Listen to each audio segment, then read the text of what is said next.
Adanya riset dari FIFPro terkait dengan permasalahan pemain sepak bola di dunia, bahwa mayoritas ternyata pesepak bola uh, memiliki suatu keadaan kesehatan mental yang butuh dibantu oleh seorang ahli. Nah, di Indonesia pun ternyata begitu. Ketika saling bercerita, bertemu dengan pemain, ternyata pesepak bola memiliki suatu hal yang membutuhkan pendampingan secara khusus dari ahli terkait kesehatan mental yang mereka alami, dan faktornya banyak. Inilah yang ingin kita sebarluaskan, bahwa kesehatan mental bukanlah suatu penyakit yang memalukan dan membutuhkan pendampingan dari ahli, bukan sembarang hanya bercerita dengan siapapun, tapi akhirnya ketika pesepak bola memiliki kesehatan mental yang baik, pasti akan pengaruh terkait dengan impact-nya, terutama dengan performa dia bermain di lapangan dan karir dia di masa depan.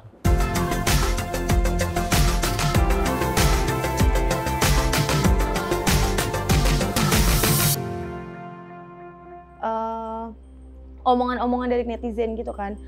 Aku pernah, itu waktu pertama kali liga. Jadi di situ posisinya aku lagi ulang tahun. Jadi pas awal itu aku dinyanyiin satu tribun.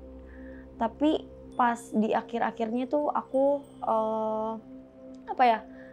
dengar ada satu orang, dia ngomong, mungkin samar-samar gitu deh suaranya, tapi aku dengar dia ngomong enak ya badannya gitu, atau cantik banget, apa gimana ya, semok banget nih jadi enak gitu-gitu lah dokter. Itu menurut aku jadi mengganggu, terus jadi kepikiran di lapangan dokter.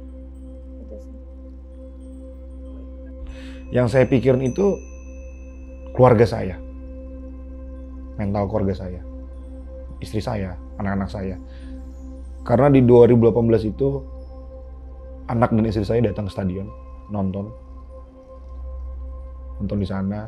Ternyata banyak orang yang meneriaki saya bahwa Andri Tania bodoh, tolol, sampai bahasa binatang keluar, anjing, babi, semua. Istri dan anak-anak saya dengar sendiri di stadion itu. Bahkan sampai menit, dia bilang ke saya sampai menit 70, pada akhirnya dia keluar dari stadion. Dia akhirnya pulang. Dia tidak nonton. Temen itu jauh gitu, sekitar 10 meter, 15 meter. Jadi kadang-kadang, Bima gitu. Saya langsung cepet buang bolanya gitu. Jadi padahal teman saya masih jauh gitu. Dan itu yang agak sulit saya, karena trauma itu yang berat gitu. Dan setelah berapa kali momen-momen latihan, di sliding sama temen, berbenturan dengan temen saat latihan. Menyanyi, berteriak, apa-apa. Ya, kita kan sambil bermain, tapi kita dengar apa yang mereka ngomong. Contohnya dulu kada yang zaman dulu ya, mungkin rasis apa, monyet apa begini. Itu menjadi beban buat kita. Setelah kita nyetak gol, itu pasti ekspresi yang kita buat. Ekspresi dalam hati setelah kita cetak gol, oke, yang kamu bilang monyet, kenapa monyet bisa cetak gol? Tekanan mungkin saya bingung ya, mau ini ketika saya ingin melakukan tindakan ini, itu bertentangan sama yang ada di dalam jiwaku. Cuma naluri saya kan sebagai striker, pemain depan kan ingin cetak gol, tapi kan karena sudah instruksi dan disuruh, ini bagaimana bertentangan, makanya dari situ. Nah di situ sangat-sangat kacau saya. Kacau, tapi alhasil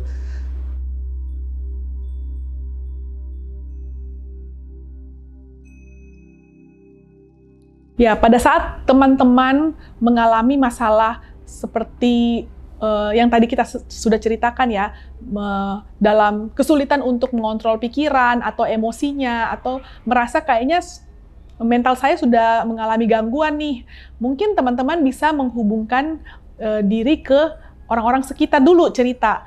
Nah, kemudian cari tenaga kesehatan yang mau mendengarkan. Kemudian nanti pada saat itu mereka akan menghubungkan ke profesional seperti konselor, psikolog, atau psikiater yang lebih memahami tentang kesehatan mental ini.